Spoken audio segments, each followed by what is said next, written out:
Hi everyone, welcome to Daily Revelations. We are in the book of Lamentations and Lamentations 4 this week, and this is day 4 of your study. So day 4 is the who, what, when, where, why, how of this chapter. And so you get into, and I use the whole back page of my planner to do that usually because it's a lot of stuff. What I came back to when I was looking through this and where God led me was the when. And the when started out that this was after the desolation. This is looking back going, all of this has happened.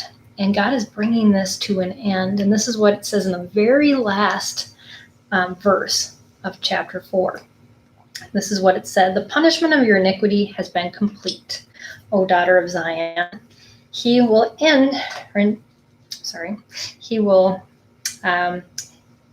exile you no longer. But, here's the but, he will punish your iniquity, O daughter of Edom. Now the tables are turned. He will expose your sins. When people hurt us, God says, vengeance is mine. That's a really hard thing to let go of because we want to pay back what we've been given. And the people of Israel had been destroyed. God pulled his hand of protection. He didn't hurt them. But when he pulled his hand of protection off of them, Edom, who happens to be, if you don't know anything about the biblical history of Edom, Edom is the descendants of Esau. Esau and Jacob were brothers. And Esau gave up his birthright. He could have been the nation of Israel. And yet, because of his hunger and his impatient nature, his brother took it from him. And you can go back to Genesis to read that story. But his descendants just kind of messed up a lot. And there's more stories from there as well that, and they just took advantage. When God pulled the hand of protection off the land of Israel, they took advantage of it. And they destroyed them even further than the people who had came in and pulled people out to exile. And that's why you see what destruction and desolation has gone on within this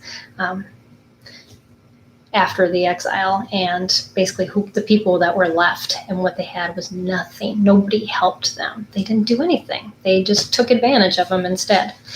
And so what God says is the tables will turn. Your sinfulness, your choice to not help and instead continue to persecute and bully these people will come back to you. And the vengeance is mine.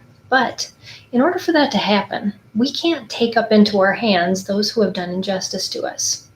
Because, well, we mess it up a lot. And we try to make situations reverse of what they were, where God says, I've got a better way of working this out. Eventually, what he's going to do is take his protection off of those people, and the same thing will happen to them because there'll be another person or another community or another nation that will take advantage of that lifting. It's nature. We see it happen in history and in wars, and it's been happening since the beginning of time, that when a people are defenseless, someone takes advantage of them. It's sad but true. And so allowing that to happen, because of the way God works, leaves us out of the guilty seat. And we aren't being sinful again, because guess what? All we're doing is filling that void of, the hand of protection came off them. Now I'm just going to go and return it. Well, we didn't like it when it was done to us. So why are we doing that? So that is the message that we get at the end of Lamentations 4, is that the people of Israel just need to focus on rebuilding, about keeping that hand of protection on God, about focusing on the good things instead of how can I get back? The tables will turn. That's inevitable. But what will we do when they turn? Will we take advantage and sin again? Or will we have learned our lesson and head the other direction and let God worry about those who did us wrong. So that's day 4 in Lamentations 4. Join me again next time as we wrap up this chapter in our videos and in Lamentations 4, and then continue on Lamentations 5 after that. So thanks everybody for joining me. I'll see you again next time.